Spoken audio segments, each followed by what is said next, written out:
राम राम जी, सभी भाई बहनों को राम राम। मैं हूं बाबर रामदास और आप देख रहे हैं स्लो जिंदगी। आज मेरे साथ एक नवयुवक जुड़ रहे हैं सोनीपत से। आज सुबह इन्होंने मुझे फोन किया, अपना इंट्रो दिया, और मैं हमेशा कहता हूं कि मैं चाहता हूं कि लोग मेरे चैनल से जुड़ें और जो समसामयिक विषय हैं उन पे हम लोग एक स्वस्थ चर्चा करें। तो विनोद भाई हैं, सोनीपत से हैं। विनोद भाई राम राम, क्या करते हैं आप? जी नमस्कार बाबा जी। बाबा जी मेरा एक छोटा मोटा बिजनेस है। मैं इंडियन ऑयल के साथ एज ए वेंडर काम करता हूँ। तो जी। इंडियन ऑयल तो में के साथ हम लोग जुड़ के उनके साथ एसोसिएट हैं और इंडियन ऑयल में ही अपना बिजनेस है। बाकी मेरा जो रेजिडेंस है वो अभी करंटली बेसिकली मैं सोनीपत से हूँ, बट मैं दिल्ली रहता हूँ सर। अच्छा, सोनीपत में कहाँ से हैं आप? गांव कौन सा है आपका? राठधना, सोनीपत में राठधना गांव है सर मेरा। राठ? राठधना, हाँ जी। अच्छा, राठधाना जो रेलवे स्टेशन भी है। हाँ जी, हाँ जी, हाँ जी। राठधाना रेलवे स्टेशन भी है। जी सर। तो आपके इर्द गिर्द तो काफी बड़े प्रोजेक्ट्स आए हुए हैं। आपका तो गांव एक तरह से पूरा ही एक्वायर हो गया। वहां पे हाँ बड़ी जी। बड़ी प्राइवेट यूनिवर्सिटीज आ गई हैं। जी सर, आपसे जी सर। थोड़ा और आगे जाएंगे तो 20वां मील और ये चौहान जोशी के आसपास साई का वो इतना बड़ा सेंटर आ गया। उसके बाद पूरी राजीव गांधी एजुकेशन सिटी आ गई, है बिल्कुल सर, ना? बिल्कुल सर। सारी वो चीजें आ तो गई पिछले 20 साल में। मतलब जो मेरी जनरेशन के लोग हैं उन्होंने बहुत कुछ देखा। मतलब मैसिव वो चेंजेस देखे हैं जो कभी हम लोग सोच भी नहीं सकते थे। तो काफी डेवलपमेंट हुई है, काफी कुछ हुआ है सर। तो बट इसकी एक कीमत भी होती है सर। एक। नहीं, वो तो हर चीज की कीमत तो देखिए हाँ हर जी, चीज की चुकानी होती है। हाँ जी, हाँ तो जी। अभी आज जो हम चर्चा कर रहे हैं कि हरियाणा सरकार ने 5 इंडस्ट्रियल टाउनशिप्स, हाँ जी, ना, हाँ जी, वो हाँ जी। डेवलप करने का एक प्रपोजल बनाया है, जिसमें से बता रहे हैं, आप ही ने मुझे बताया कि हाँ जी, 2 हाँ जी। फरीदाबाद में, एक अंबाला में, एक रेवाड़ी में और एक एक जींद में। चीज। हाँ जी, हाँ जी, हाँ जी। अब फरीदाबाद में एक है या दो है उस पे मैं श्योर नहीं हूँ, बट हाँ फरीदाबाद, अंबाला, रेवाड़ी और जींद, ये 4 जगह प्रपोज्ड है सर। अच्छा, तो जैसा कि आमतौर पे हर जगह होता है, यहां पर हाँ भी किसान विरोध कर रहे हैं, आपने बताया। हाँ क्या जी, हाँ। आपके क्या कंसर्न्स हैं कि भाई कुछ कुछ चीजें आपको बड़ी जायज लग रही थी? आइए हम इसी पे चर्चा करते हैं। क्या बताइए, अपना पॉइंट ऑफ व्यू रखिए। देखिए सर, अगर मैं अपने एक्सपीरियंस से बात करूँ ना, तो ठीक है। मेरा तो ये मानना है कि सबसे पहले कि डेवलपमेंट होती क्या है। देखो, आर्थिक रूप से समृद्ध होना वो एक अलग चीज है, बट सामाजिक ताने बाने को ही मतलब ध्वस्त कर देना और वहां पे जाके क्या चीजें होगी, जैसा कि मैं अभी बोल रहा था कि भाई इस डेवलपमेंट की क्या मतलब कीमत चुकाई जाती है या क्या हुआ है। अब जैसे मैं एक एग्जांपल लेता हूँ सर, नॉर्मल। पहली तो बात सर, मैं ये स्पष्ट कर दूं कि मैं किसी पार्टी से नहीं हूं और मेरा कोई मतलब इस तरह का कंसर्न नहीं है। ठीक है, एक हेल्दी डिस्कशन इसके ऊपर हो सकता है सरकार उन कंसर्न्स को देख के, चेक करके, किसानों से बात करके एक सफल वे में सकारात्मक कुछ लेके जाए और कोई अच्छा सॉल्यूशन निकल जाए, और होना भी यही चाहिए। अब कंसर्न सर, जैसे मैंने जितना भी देखा है या जितना भी अपने सर्कल में वो किया है या मैंने उस पर जितने रिसर्च किए, लोगों के कुछ जेन्युइन कंसर्न है। कंसर्न ये है कि इंडस्ट्रियल डेवलपमेंट टाउनशिप करके कुछ आएंगी वहां पे। अब उनका मानना है कि हम लोग तो अनस्किल्ड हैं। आज के दिन ये पैसे आ जाएंगे उनके पास, 2 करोड़ आए, 5 करोड़ आए पर एकड़, 10 करोड़ आए, वट जो भी आएगा, एक तो ना तो वो उनको यूटिलाइज कर सकते हैं, बिकॉज उन्होंने काफी हद तक सोनीपत, रोहतक, गुड़गांवा, इनसे काफी लेसन लिए हैं। पैसा रोकने की शक्ति नहीं है सर उनके पास। बड़ा मुश्किल है कि उनमें से अगर 20, 30, 40% लोग भी अगर अपने पैसे को सही ढंग से यूटिलाइज कर पाएंगे। और आप आज के दिन सोनीपत, रोहतक या फिर एनसीआर को पूरे को काउंट करके देख लो सर। यहाँ पे आज का जो 20 से 30 साल की एज में जो युवा होगा, उनकी हालत क्या ही है सर। मतलब ये सब मैसिव चीजें क्यों हुई है, ये सब मैसिव चीजें इसलिए हुई है कि एकदम से इतना ज्यादा पैसा आ गया, इतना ज्यादा पैसा आ गया, पैसे का कोई यूटिलाइज नहीं कर पा रहे सर ये। पैसे का मतलब इनके लिए गाड़ी है, 1 2 4 को उड़ा भी दो। देखो मैं सबके बारे में नहीं बात कर रहा सर, बट यहाँ पे ये सब कुछ बहुत ज्यादा है। दूसरा एक चीज और जिस पे मैं गवर्नमेंट का फेलियर मानता हूँ सर, हमारा हरियाणा था दूध दही का खाना, ये मेरा हरियाणा। अब आज के दिन है सर ठेके पे आना जाना, ये मेरा हरियाणा। इतने ज्यादा 5 स्टार ठेके पूरे एनसीआर में इस तरह से डेवलप किए गए हैं कि आज का युवा जाके जबरदस्ती जबरदस्ती उन्हीं पे जो चीज दिखेगी वो चीज बिकेगी सर, सिंपल सी बात है। तो कल को ये पैसा वहां पे भी आएगा सर, वहां पे भी यही सब चीजें होंगी। और दूसरी बात सर, जमीन बहुत उपजाऊ है सर, वो जिस बेल्ट की मतलब अभी बात की जा रही है, तो रादर देन हैविंग कि भाई ये वाली जमीन ली जाए, कहीं ऐसी भी देखी जा सकती है सर जो कि आदर्श हो ये टाउनशिप बसाने के लिए। उसमें तो भाई जरूरी थोड़ी ना उपजाऊ जमीन के ऊपर ही बसाना, कहीं पे कलर में जाके देख ले सर, वहां पे भी हो सकते हैं। ऐसी जमीनें हरियाणा में भी हैं, ऐसी जमीनें और जगह भी है। चलो ठीक है, राज्य सरकार का कंसर्न है, राज्य सरकार भी ऐसी जगह चिन्हित कर सकती है सर कि जिन पे इंडस्ट्रियल मॉडल टाउनशिप आदर्श रूप से बसाई जा सके। तो ये सारी चीजें हैं सर। देखिए, आपके दो कंसर्न है कि जब किसानों को मुआवजे का पैसा मिलता है या जब किसान अपनी जमीन बेचता है तो उस पैसे को संभाल नहीं पाता। बिल्कुल सर। सर, ये तर्क जो है ना, ये आज से 20-30 साल पहले, 40 साल पहले तो समझ में आता था। आज के जमाने में जब युवा पहले से बहुत पढ़े लिखे हैं, वेल इक्विप्ड हैं, टेक्नोलॉजी से जुड़े हुए हैं और समाज में हर किस्म की काउंसलिंग, हेल्प, हर चीज उपलब्ध है, तो जो फाइनेंसेस हैं उनका मैनेजमेंट अगर नहीं आता है तो सीखा जा सकता है। अब ये अच्छा, और ऐसी बात नहीं कि सब लोग नहीं कर पाते, कुछ लोग नहीं कर पाते, सही बात है। पर एक चीज आपको बताऊं, जो भी प्लानिंग करनी चाहिए ना, या देश में कुछ भी होता है, समाज में कुछ भी होता है, परिवार में कुछ भी होता है, वो सिर्फ आज के लिए नहीं किया जाता, आने वाली संततियों के लिए, पीढ़ियों के लिए किया जाता है, और वो उसका पूरे समाज पे असर होता है, एक अकेले व्यक्ति पे नहीं होता। जी सर मैं एक नॉर्मल चीज आपसे पूछना चाहूंगा, विकास के आपके क्या मायने हैं, क्या पैमाना हो कि भाई मैं ये कहूँ कि हाँ भाई हम तो इस पूरी बेल्ट में विकसित हो गए हैं, डेवलप हो गए हैं। मतलब क्या ऐसा पैमाना हो कि जिससे ये मान लिया जाए कि हाँ भाई हम तो डेवलप हैं अब। फिर मैं आपको बताता हूँ सर इसके बारे में। देखिए, एक तो देखिए, अब इस बहस में अगर हम लोग पढ़ेंगे ना, तो एक तो होता है भौतिक विकास,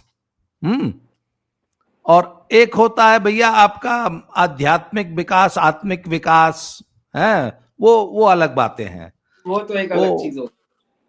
भौतिक विकास में जो सिंपल पैरामीटर्स हैं कि लोगों का जो जीवन शैली है वो बेहतर हो, उनको अच्छे अवसर मिले, उनके पास मूलभूत सुविधाएं हो, मूलभूत, और सबको इक्वल अपॉर्चुनिटीज मिले, हर व्यक्ति को आगे बढ़ने का मौका मिले और मूलभूत सुविधाएं हर व्यक्ति के पास हों। जैसे हम लोग यूपी में थे जब 2017 तक, जब अखिलेश यादव की गवर्नमेंट थी, तो 6 घंटा बिजली औसत रोज आती थी, वो भी 140 वोल्ट। वो भी कब आएगी 6 घंटा, इसकी गारंटी नहीं होती थी। अगर एक दिन चली गई तो एक हफ्ते बाद आएगी कि नहीं आएगी। ये हमने भी आज देखा सर, ये टाइम बिल्कुल हरियाणा है, में भी। आज, और हमारे पास पंखा भी एक लग्जरी थी। कैन यू इमेजिन, 2017, मात्र आज से 8 साल पहले यूपी में मेरे गांव में पंखा बहुत लग्जरी, पंखा, कूलर और एसी की तो बात छोड़ दो, पंखा भी हम बहुत सोच के चलाते थे कि इन्वर्टर बोल जाएगा तो ये लाइट भी नहीं चल। तो देखो आज कम सर, से कम, अब सुनिए, 18 घंटे कम से कम। और गांव का जो सबसे गरीब तबका है, हमारी मुसहर बस्ती हमारे गांव की, उसको भी 18 घंटे बिजली मिल रही है, उसके घर में भी शौचालय है, उसके घर में भी 1-1.5 कमरे का मकान है, पेयजल है घर में, वो नई वाली योजना के तहत पोर्टेबल ड्रिंकिंग वाटर उसकी रसोई में आ रहा है, 18 घंटे बिजली मिलती है, उसके घर तक रोड है गांव की। तो ये मूलभूत सुविधाएं हैं, यही विकास होता है, उसके लिए यही विकास है। और बाकी आप शहर में रह रहे हैं, आज हम दिल्ली से मात्र 6.5 घंटे में लखनऊ आ जाते हैं, राजधानी एक्सप्रेस 9.5 घंटे लेती है, बाइक कार 6.5 घंटे में आ जाते हैं। ये भी एक विकास है। कुछ नहीं तो सारी मुझे वो दिन भी याद है कि गाजीपुर से हम एक बार कुश्ती लड़ने गए थे अपने गांव से, 100 किलोमीटर 6.5 घंटे में, अपनी 100 किलोमीटर 6.5 घंटे लगे थे। तो वो भी तो एक इंफ्रास्ट्रक्चर ही था ना। तो देखिए, इसके अलावा हमारा देश आज विश्व की 4थे नंबर की अर्थव्यवस्था है। किसी जमाने में फ्रजाइल 5 में होता था, चिंताजनक अर्थव्यवस्था वाला देश था, और आज मात्र 15 सालों में ये हमारा टर्न अराउंड हुआ है, 20-25 सालों में, कि आज हम विश्व की 3रे नंबर की अर्थव्यवस्था बनने जा रहे हैं, और हर पैरामीटर पे हमने इंप्रूव किया है। तो देखिए, देश का विकास, और हो सकता है कुछ लोगों को विकास न दिखता हो, पर जो गांव में अंतिम पायदान पे बैठा हुआ व्यक्ति है ना, उसको, उसके लिए विकास दिखता है। सर है? आप सारी बातों से एग्री। देखो मेरा एक चीज मानना है, चलो इस पे बात करते हैं भाई। बिल्कुल बढ़िया वाली जो उपजाऊ जमीन है, जो कि मतलब हरियाणा में अगर देखा जाए तो इस बेल्ट की सबसे बढ़िया जमीन, उसी को क्यों चूज किया जा रहा है? मतलब एक नॉर्मल, देखो अब इस चीज पे भी चलो बात कर ही लेते हैं भाई, यही चीज क्यों, मतलब वही क्यों चाहिए सरकार को कि भाई कोई और देख ले आसपास। भिवानी में भी बतेरे टिब्बे हैं सर, है ना। तो उस, अगर ये पैरामीटर बनाओगे ना, नहीं पैरामीटर नहीं है ये, एक नॉर्मल एक चीज, चलो एक अगर इस सोच से काम करोगे, अगर यही सोच रहेगी, तो पूरे पंजाब में 90%, हरियाणा में, पूरे पश्चिमी उत्तर प्रदेश में एक भी प्रोजेक्ट नहीं आएगा, क्योंकि यहां की सारी जमीन उपजाऊ है। फिर सारे प्रोजेक्ट एक मिनट, फिर सारे प्रोजेक्ट जाएंगे कहां? जैसलमेर के टिब्बों में। देखो सर, मेरा तो ये मानना है कि पानी वहां पहुंचा दो, वहां भी होना चाहिए कुछ, वो भी तो डेवलप किए जा मतलब सकते हरियाणा, पंजाब और यूपी में फिर एक भी प्रोजेक्ट नहीं आओगे, ध्यान रखियो। आए सर, आए जो करंटली प्रोजेक्ट चल रहे हैं सर, अभी तो उन्हीं में बहुत लैग बचा हुआ है, पहले उनको तो। अच्छा चलो मैं एक चीज बोलता हूँ, सोनीपत अच्छा, फिर आएंगे तो हिसार के टिब्बे, हिसार में भी टिब्बे हैं, हिसार में भी जो भिवानी में है, हिसार में है, उधर नारनौल साइड है, वहां जाएंगे सारे प्रोजेक्ट। सोनीपत, रोहतक, पानीपत, जींद, इसमें नहीं आओगा, अंबाला में। डेवलप करने की बात बता रहा हूँ सर। देखो सोनीपत हो गया सर अभी डेवलप, अभी तो दूर दूर तक मतलब बहुत कुछ होना है सर, बहुत कुछ होना, मैसिव चीजें होनी है। या झज्जर को आप देख लो, अभी तो नया नया उठा है सर झज्जर, अभी तो बहुत कुछ वहां पे भी होना है सर, बहुत चीज। मतलब अगर इंडस्ट्रियल टाउनशिप जैसे वहां पे ठीक है भाई, 2-4 साल से शुरुआत हुई है वहां पे, बट अभी तो वहां पे भी बहुत सारी डेवलपमेंट होनी है सर, पहले उन उन चीजों को तो कर लें। दूसरा मेरा नहीं ये नहीं, मान, मुझे एक बात बताओ ना, जींद वाले कह रहे कि ना ना हमारा मत लाओ, उड़ा ला दो, टिब्बे में ला दो, यही तो बात है ना भाई, हम नहीं अपनी जमीन देंगे। एक बात बताऊं आपको, ये जो सोच है ना, ये जो जींद वाले आज अगर अगर या कोई भी व्यक्ति ये अगर आज ऐसी बात करता है कि नहीं हमारे जिले में, मेरे गांव में मत लगाओ प्रोजेक्ट, कहीं और लगा दो। एक बात बताऊं आपको, पंजाब जब संयुक्त पंजाब था, तो वो राइट फ्रॉम मनाली के आगे केलोंग से शुरू होता था, और नीचे पलवल बल्लभगढ़ तक आता था, इतना बड़ा पंजाब था। तो पंजाबियों के, पंजाबी लीडरों के पता नहीं क्या, कौन सी खुरक उठी, कौन सा कीड़ा बढ़ गया, बोला जी हम तो न्यारे होंगे, और बोला जो सबता उपजाऊ जमीन है वो मारते दे दो। तो इन्होंने पंजाब और पानी और वो सब कुछ ले लिया। इनका तो रुक जाओ, पहले मेरी बात सुन ले, पहले मेरी बात कंप्लीट होने दो। कोई भी रहे तो, बट अब पंजाब तो देखो मतलब इस चीज के लिए सुनो तो, पहले मेरी बात कंप्लीट हो ले, मेरी बात कंप्लीट हो। तो पंजाब ने उधर का एरिया ले लिया, हरियाणा को क्या मिला? दिल्ली के नजदीक। आज हालत क्या है कि दिल्ली के नजदीक 100 करोड़ का किला है, 50 करोड़ का किला है या 5 करोड़ का किला है। पंजाब के किले 25 लाख में धक्के खा रहे हैं, धक्के। 25 लाख का ग्राहक नहीं है।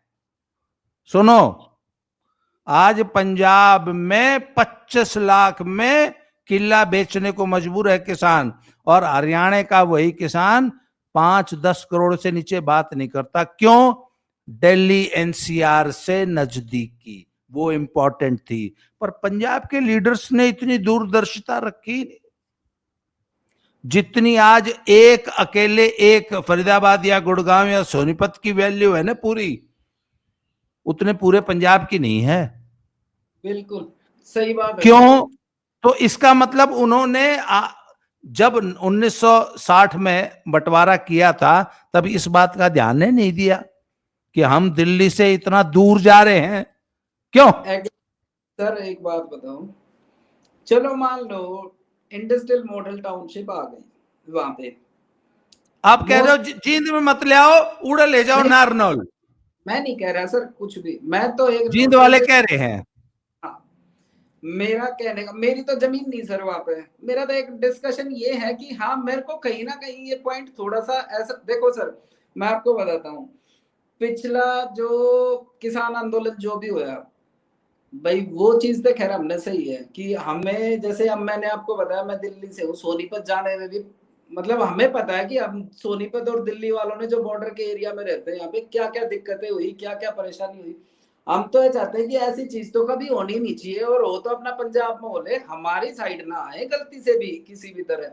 हम नहीं चाहते ना, हरियाणा का कोई किसान चाहता इस चीज को। अब मैं जैसे आपसे ये पूछना चाहता हूँ सर कि जैसे नॉर्मली आप मान लो चलो टाउनशिप आ गई, जींद में लगा दी, तो जींद के बच्चों को क्या मिला सर उसमें फिर? मतलब उनके लिए क्या बेनिफिट होगा? क्योंकि जैसे मैं देखता हूँ, अभी सोनीपत की बता रहा हूँ सर, सोनीपत में चलो जिनको मुआवजा मिल गया, जिनके पास पैसे थे, जिनके पास सब कुछ था, उन्होंने ठीक से सहेज के रख लिया, सब कुछ कर लिया, दैट इज ओके फाइन। बाकी क्या है सर, मतलब बाकी लोगों की क्या ही डेवलपमेंट हुई है? मतलब मुझे तो ऐसा अच्छा, वो नहीं लगता कि इंडस्ट्रियल टाउनशिप मान लो आ गई, हाँ जी, तो उसमें 1000-1500 छोटी छोटी छोटी बड़ी मिला के इंडस्ट्रियल यूनिट्स लगेंगी। मोस्टली तो वेयर हाउस होंगे वो, बाकी चलो यूनिट्स भी लगेंगी मान लिया। अरे भैया, जब इंडस्ट्री लगती है तो सब कुछ होता है। अब आप कहते हो कि हमारे बच्चे अनस्किल्ड हैं, आप यही कह रहे हो ना? मोस्टली हरियाणा में जैसे फौज वोज में ज्यादा जाते हैं सर, ये आपको भी पता है। या फिर मतलब मैं ये नहीं कह रहा कि भाई सारे ही अनस्किल्ड हैं, बट हाँ मोस्टली हमारे एरिया में जो तो गांव के, स्किल अर्जित करने में कौन सा 50 साल लगते हैं? 3 महीने से 6 महीने, नहीं तो साल, नहीं तो 2 साल, नहीं तो 3 साल। आज आपके, एक मिनट, आज हरियाणा में 10वीं 12वीं 15 से 17 साल के कितने बालक होंगे? होंगे ना 5-1 लाख तो। होंगे होंगे सर। उन 5 लाख बच्चों का स्किल डेवलपमेंट करना कितने साल का प्रोजेक्ट है? एक का या दो का, नहीं तो 12वीं वालों को आईटीआई करा दो, पॉलिटेक्निक करा दो। हाँ सर, मैं इसी चीज पे भी आ रहा था, इनकी भी थोड़ी सी हालत सुधार लेना सरकार तो ज्यादा बेटर है, नहीं एक तो मिनट यार, एक चीज बताऊं, देखो, सरकार ने जगह जगह सर मैं आईटीआई और पॉलिटेक्निक खोल रखे हैं, हाँ मैं मानता हूँ वो प्राइवेट चीज। भी हैं। हम्म, उनमें 99% स्टूडेंट नॉन सीरियस है, सिर्फ डिग्री लेने के लिए एडमिशन हाँ लेता है। मैं जिससे उसी मुझे चीज कल सर, तो उसी को सीरियसली कर लो ना।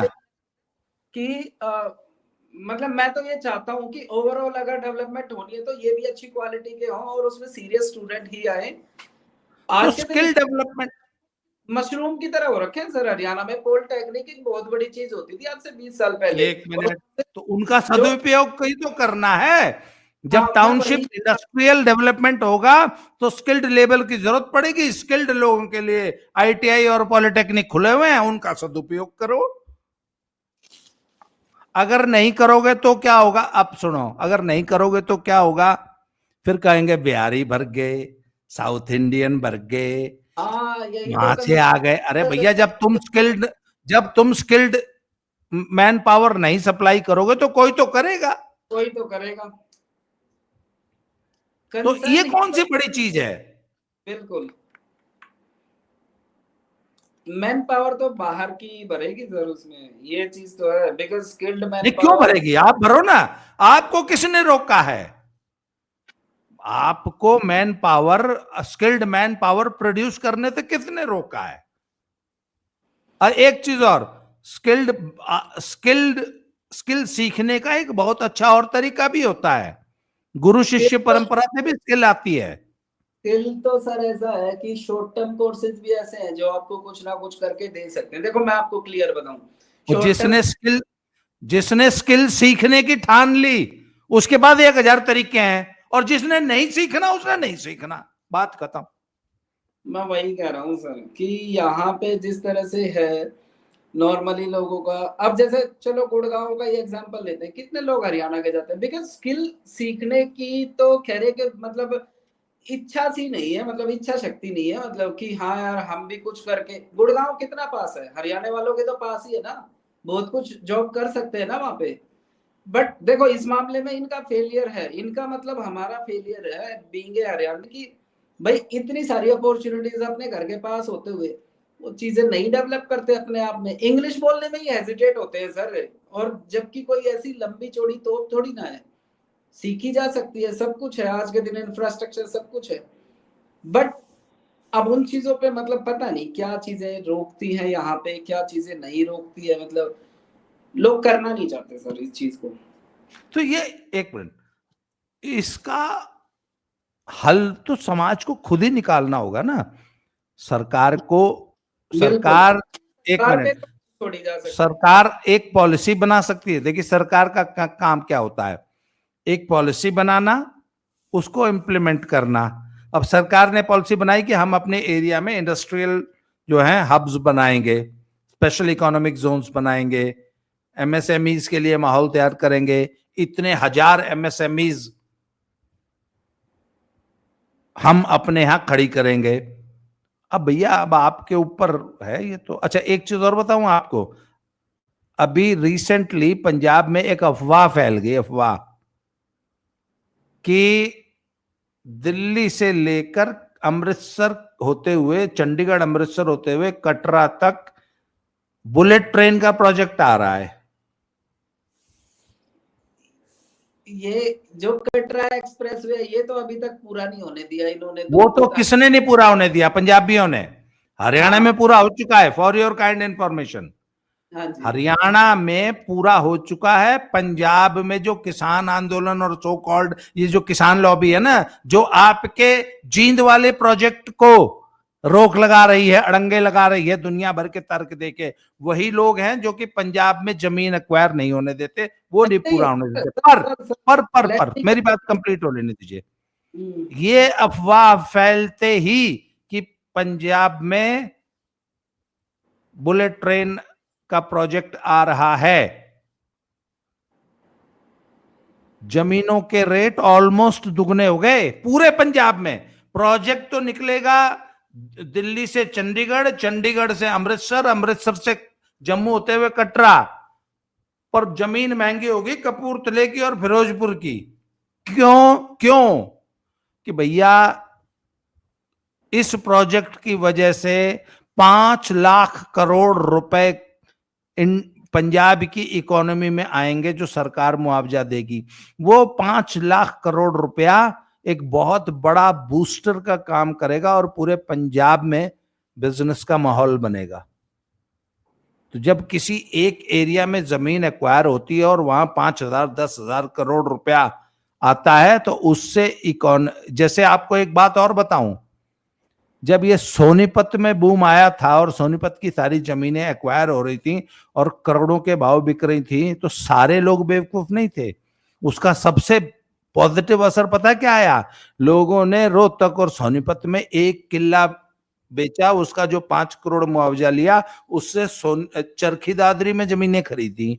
चरखी दादरी की जमीनें 3 गुना महंगी हो गई। तो और आज वो जमीन एक्वायर हुई सोनीपत में, सुनो, जमीन तो एक्वायर हुई सोनीपत में, और जमीन का रेट बड़ा, फायदा किसको हुआ?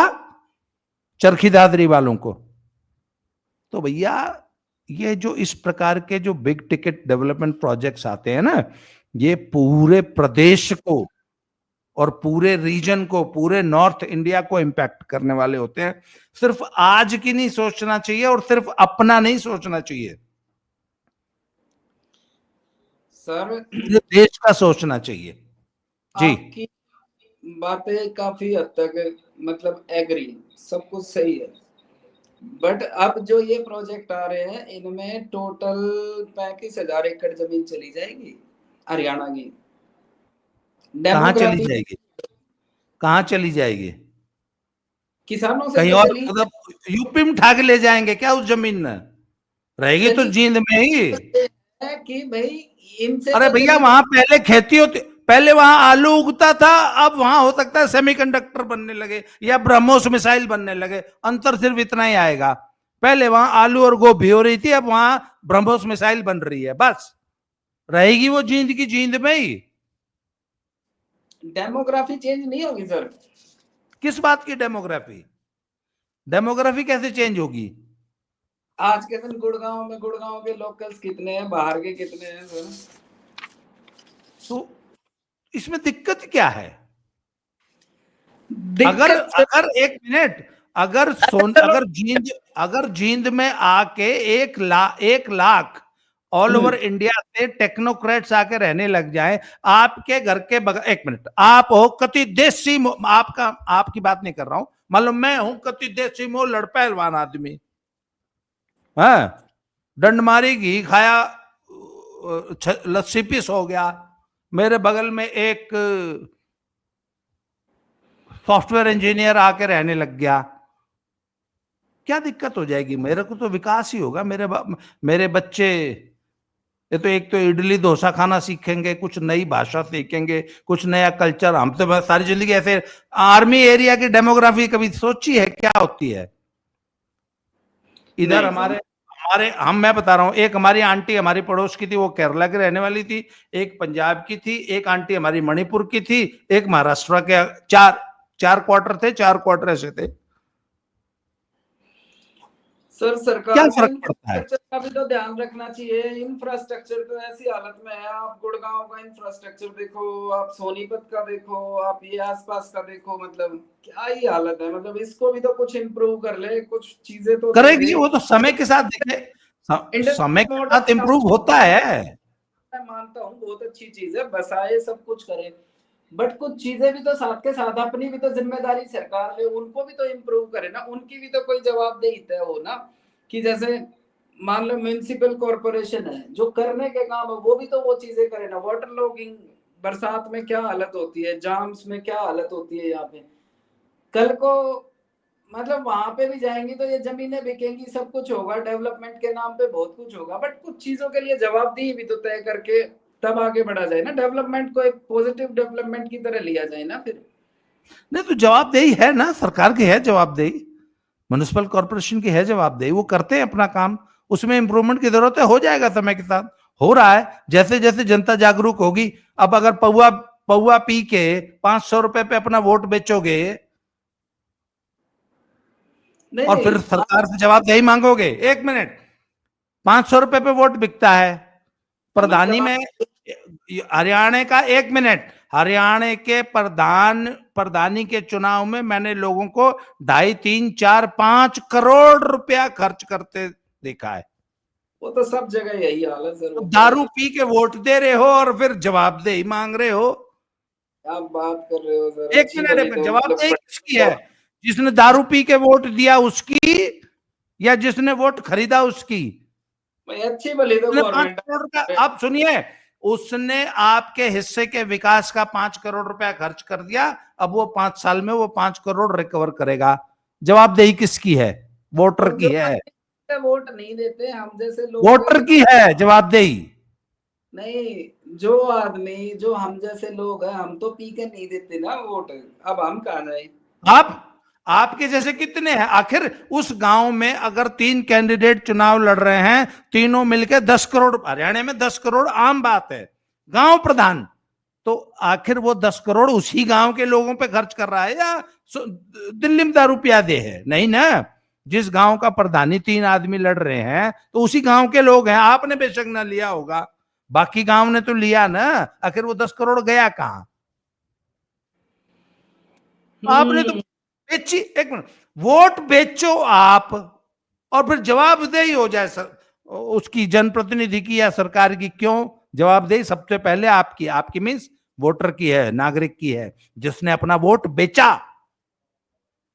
फिर कहता है महारा तो समस्या गणी है, ये दारू नहीं पीवेगा, दारू पी के वोट नहीं देगा। मेरा ना बाबा जी, आप इस तरह बंदा को ऐसा लगे आप मैं कहने लग रहे हो। नहीं आपसे नहीं, पर आखिर उस गांव में 10 करोड़, जिस गांव में 3 कैंडिडेट ने 10 करोड़ रुपए प्रधानी में खर्च किए, वो उसी गांव में तो खर्च हुए। समझ गया मैं आपकी बात है, पर ये दिल पे लाग रही है ये बात इसी क्योंकि भाई मैं भाई मैं पूरी व्यवस्था पे सवाल उठा रहा हूं। नहीं जड़े तो हमारी भी वही है ना। मतलब मेरा कहने का ये मतलब है, आप बिल्कुल बोल रहे हो, जायज बात है, बट अब क्या कर सकते हैं इसके बारे में? तो भाई कितना जागरूक करे किसी को, क्या कर ये सकते हैं, डेवलपमेंट होगी, डेवलपमेंट के लिए जमीनें एक्वायर होंगी, जो भी बड़े प्रोजेक्ट। अब सुनिए, उत्तर प्रदेश में पिछले 10 सालों में 13 बहुत बड़े एक्सप्रेसवे के प्रोजेक्ट आए हैं। पंजाब में एक भी आज तक बन के तैयार नहीं हुआ, यूपी में 13। अच्छा सर, एक और सवाल है मेरा। एक मिनट, तो भैया वो 13 प्रोजेक्ट जो बने उनके लिए जमीन यूपी ने दी ना, बिल्कुल, या तमिलनाडु वालों ने दे दी जमीन? तो भाई डेवलपमेंट तो फिर यूपी में आप जाके देखो, दिखाई देता है। तो उसके लिए कीमत तो चुकानी पड़ेगी। एक क्वेश्चन है सर। हाँ, इस हरियाणा सरकार ने थोड़ा डेमोक्रेटिक तरीके से किया है चीजों को। इस बार सीधा ये नहीं बोला कि हम एक्वायर करेंगे, इस बार बोला है किसानों को कि हमने एक पोर्टल बना दिया है, जिस जिस गांव की जमीन जानी है आप उस पोर्टल पे अपडेट कीजिए, देन सरकार के जो भी बंदे होंगे, जो भी नुमाइंदे होंगे, वो आपके साथ नेगोशिएट, उसमें आप अपना प्राइस भी डाल सकते हो कि आप किस रेट पे देना चाहते हो। ठीक है सर, बाद में नेगोशिएशंस होंगी। ठीक है, सरकार ने बहुत अच्छी चीज की है कि भाई इस तरह से हम चलना चाहते हैं कि धीरे धीरे जैसे 10% लोग देंगे, 20% देंगे, 30 देंगे, बाद में धीरे धीरे करते करते आ जाएंगे, एक कंसेंट बन जाएगी। यही है सर मेरे हिसाब से तो। अब मेरा एक क्वेश्चन है सर, अगर इन केस उस पोर्टल पे 5% भी रजिस्ट्रेशन नहीं होता है, तब क्या होगा सर? नहीं आएगा प्रोजेक्ट। हाँ, नहीं आएगा प्रोजेक्ट भाई देखो यूपी में। एक मिनट, मैं एक इंडस्ट्रियलिस्ट हूं। मैं सिंगुर में ममता बनर्जी ने टाटा का प्रोजेक्ट उखाड़ दिया, मोदी तैयार बैठा था, 1 मिनट में लपक लिया। इब सिंगुर वालों को कहो अपनी जमीन, आगे आप शब्द नहीं बोलूं, उड़ घाल लो। सिंगुर की अपनी वो 1200 एकड़ है ना, वो अपने डैश में घाल लो, प्रोजेक्ट चला गया गुजरात। मत ले आओ जींदाड़े, मत ले आओ प्रोजेक्ट, यूपी तो ले लेगी। यूपी वाले 1 सेकंड में लपक लेंगे। नहीं देखो अपना तो एक काम और करो ना, एक काम और करो, जो 2-4 प्रोजेक्ट है ना उनने भी पाड़ दो सिंगुर की तरह, तुम भी सिंगुर बना दो। सारे हरियाणा में जितने इंडस्ट्रियल प्रोजेक्ट हैं, जितने बड़े प्रोजेक्ट हैं, सारे ने पाड़ के भगा दो, अपना पूरा हरियाणा सिंगुर बना दो। यूपी वाले तैयार बैठे। बाबा जी देखो, ये तो एक सकारात्मक बात चल रही है, मैं तो नॉर्मल तरीके से मैं भी तो सकारात्मक ही बोल रहा हूं कि ना भाई बिल्कुल नहीं, किसान 1-1 इंच अपनी जमीन वापस ले लो। मैं तो कह रहा हूं एक भी इंडस्ट्री मत चलने दो, एक भी रोड मत बनने दो, कुछ मत बनने दो हरियाणा में। देखो मेरे को तो आप पाड़ दो सबके। अरे सिंगुर में भी तो पाड़ा था ममता बनर्जी ने, और बंगाल ने पाड़ दिया था ना, लगा लगाया प्रोजेक्ट, तुम भी पाड़ दो ना। मतलब आप इतना तो गुस्सा मत करो, कोई बात नहीं। गुस्सा नहीं कर रहा मैं आपको आईना दिखा रहा हूं कि जो कोई ना, समाज, सुनो देखो सुनो, एक मिनट, आज से 70 साल 80 साल पहले कलकत्ता हिंदुस्तान का सबसे बड़ा इंडस्ट्रियल सिटी था। आज वहां कौवे उड़ते हैं, सारी इंडस्ट्री इन कम्युनिस्टों ने भगा दी वहां से। नुकसान किसका हुआ? चलो ठीक है इंडस्ट्री सर। भगा दो आप। सिंगुर में टाटा का जो प्रोजेक्ट आपने नैनो वाला उखाड़ के फेंक दिया, नुकसान किसका हुआ? टाटा ने तो वहां सर इस पे अब बना दो लिया, तीन सानंद में, गुजरात में। मैंने टाटा को इसको जगह की कमी है क्या? अच्छा, गुजरात नहीं देता तो तमिलनाडु तैयार बैठा था, महाराष्ट्र तैयार बैठा था, अब तो यूपी भी तैयार बैठा हर चीज में। मत करो पोर्टल पे 5% को 1% भी मत करो, नहीं आएगी इंडस्ट्री। इंडस्ट्रियलिस्ट को कोई कमी थोड़ी ना है। बिल्कुल नहीं है, वो कहीं और लगा लेगा प्रोजेक्ट को। हाँ, वो यूपी में लगा लेगा। यूपी में तो आखिर यूपी क्या कर रहा है? 13 जो एक्सप्रेसवे बने हैं, हर एक्सप्रेसवे के किनारे 100 200 किलोमीटर लंबे इंडस्ट्रियल जोन्स डेवलप कर रहा है। वो यूपी चला जाएगा। आपको मालूम है पंजाब के 200 उद्योगपतियों ने बाबा जी से रिक्वेस्ट की है कि हमारे लिए, हमने सब कुछ जमीन भी देख रखी है, आप खाली अलाउ करो, हम अपनी सारी इंडस्ट्री पंजाब से उठा के यूपी में ले आएंगे, हरियाणा वाले भी चले जाएंगे। इंडस्ट्रियलिस्ट को क्या चाहिए? जो सुविधा जो देगा वहां चला जाएगा। बिल्कुल सर। बाकी सर देखो, इस पे मैं ये कहना चाहूंगा कि अगर डेवलप होना है ना, जो देखो सरकार ने अगर किसी प्रोजेक्ट को हाथ लगाया है ना, वो आज नहीं होगा तो 2 साल बाद होगा, 4 साल बाद होगा, 5 साल बाद होगा वो, ऐसी बात नहीं है, तो लॉन्ग टर्म ले। भाई साहब 5 साल बाद अगर होगा तो तब तक बहुत लेट हो चुका होगा।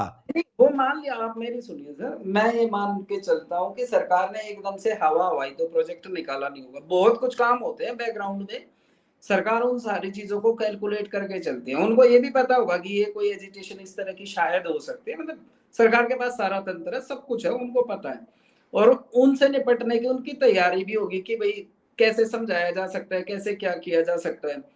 मेरा सिर्फ 2-3 चीजें हैं सर कि ठीक है टाउनशिप आनी आए, कुछ मतलब ऐसा होना चाहिए कि सबको साथ में लेके चले, एक तो दूसरा ये है सर कि पूरी ना तैयारी के साथ करे कि अगर कोई नई चीज डेवलप हो रही है ना, तो नए सिरे से बढ़िया सा कोई मास्टर प्लान लेके चले उसको, ऐसा कोई वो ना बना के खड़ा कर दे। मैं जैसे गुड़गांव में आज के दिन इंफ्रास्ट्रक्चर का हाल है, शुरू से कोई चीजें कर रहे हैं, ग्राउंड से कर रहे हैं, टर्न की प्रोजेक्ट है, अच्छे से हो, ढंग से हो, तरीके से हो, और थोड़ा थोड़ा थोड़ा थोड़ा बेनिफिट इधर के जो लोग हैं इनको भी मिले, बस ये सारी चीजें होंगी तो माइंड भी ऐसा है कि किसान और सरकार एक पेज पे भी आएंगे। ऐसी थोड़ी ना है कि भाई वो भी आदमी है, भाई उनके कुछ कंसर्न है, हो सकता है सरकार उनको दूर करे, बैठे सरकार के नुमाइंदे उनके बीच में जाएं, बात करें, क्या पता सोल्यूशन आराम से निकले सर, आराम से सारी चीजें वो आगे बढ़े। और हरियाणा तो ऐसी बात भी नहीं है सर कि आप ये कहो कि इंडस्ट्रीज के खिलाफ है या और कुछ है, नहीं नहीं सर, इंडस्ट्री बहुत फल फूल रही है, सोनीपत में भी है। सर और नॉर्थ इंडिया में किसानों के नाम सुनिए, नॉर्थ इंडिया में किसानों के नाम पे एक लॉबी सक्रिय है जो हर बड़े प्रोजेक्ट में अड़ंगा लगाने का काम कर रही है। देखो सर ये वो एक विदेशी एग्जैक्टली साजिश है। इससे हरियाणा वालों को सावधान रहना चाहिए कि किसानों के कंधे पे बंदूक रख के हर बड़े प्रोजेक्ट को मैं उसी रोकने चीज की पे आ रहा हूँ, मैं उसी चीज पे साजिश आ रहा चल हूँ। रही है। ये जो बातें हो रही है ना अभी, जिस तरह से जो हो रही है अभी तक, टचवुड इस केस में तो अभी मतलब अपने टिकैत बंधु जिसे लोग नहीं बीच में पड़े, मैं चाहता अरे हूँ आज कि ओहो, इनको आने में कई मिनट लगता है, ये तो कल आ जाएंगे। ठीक है, ये कूदने तो ये पक्का जो बातें कूदेंगे। हो रही है ना ये हरियाणा वालों को, हम्म, हरियाणा के किसानों को इन मगरमच्छों से, इन डकैतों से सावधान रहना चाहिए। आज वो काफी लोग लंबी तो चर्चा हो गई। वो लोग इनको फटकने नहीं देंगे, ये भी पक्की बात है, वो लोग नहीं आने देंगे, क्योंकि उनका मसला है, वो सरकार से अपने आप सॉल्यूशन निकाल लेंगे। अभी तक तो देखो ऐसी कोई बात उठी नहीं है, देखो फ्यूचर का कुछ चलिए, क्या। लेट अस बाकी सी। ये है ना, इस पे ना मैं फर्दर मतलब जैसे उस बेल्ट से कोई ना कोई जैसे मुझे मिलेगा तो जरूर मैं आपके साथ एक फर्दर डिस्कशन करना चाहूंगा सर। होपफुली ये काफी हेल्दी है और आगे भी हम इस पे देखिए, करें। ऑफ कोर्स चैलेंजेस हैं, पर समाज को फ्यूचर का ध्यान रखते हुए, आने वाली संततियों का ध्यान रखते हुए, वो ये गोल्डन अपॉर्चुनिटी है हरियाणा के लोगों को, इसको मिस नहीं करना चाहिए। आज पंजाब ने जो गलती की, आज दुनिया का कोई भी इंडस्ट्रियलिस्ट पंजाब में पैर नहीं रखना चाहता। क्यों? वहां गुंडागर्दी का और किसान यूनियंस का और खालिस्तानियों ने ऐसा एक कॉकटेल बनाया है कि कोई आदमी वहां एक तो नया इन्वेस्टमेंट लेके आने को तैयार नहीं, और जो ऑलरेडी वहां पे इंडस्ट्री चल रही है वो भाग रही है। ये माहौल हरियाणा में भी बनाने की कोशिश करेंगे, इवन हरियाणा इनसे सावधान रहें। आज की चर्चा को यही समाप्त करेंगे, ऑलरेडी 40 मिनट्स की चर्चा हो चुकी है। दोबारा आपसे मैं इसी विषय पे दोबारा कभी बात करूंगा। तब तक के लिए जय श्री राम, हर हर महादेव। जी धन्यवाद सर।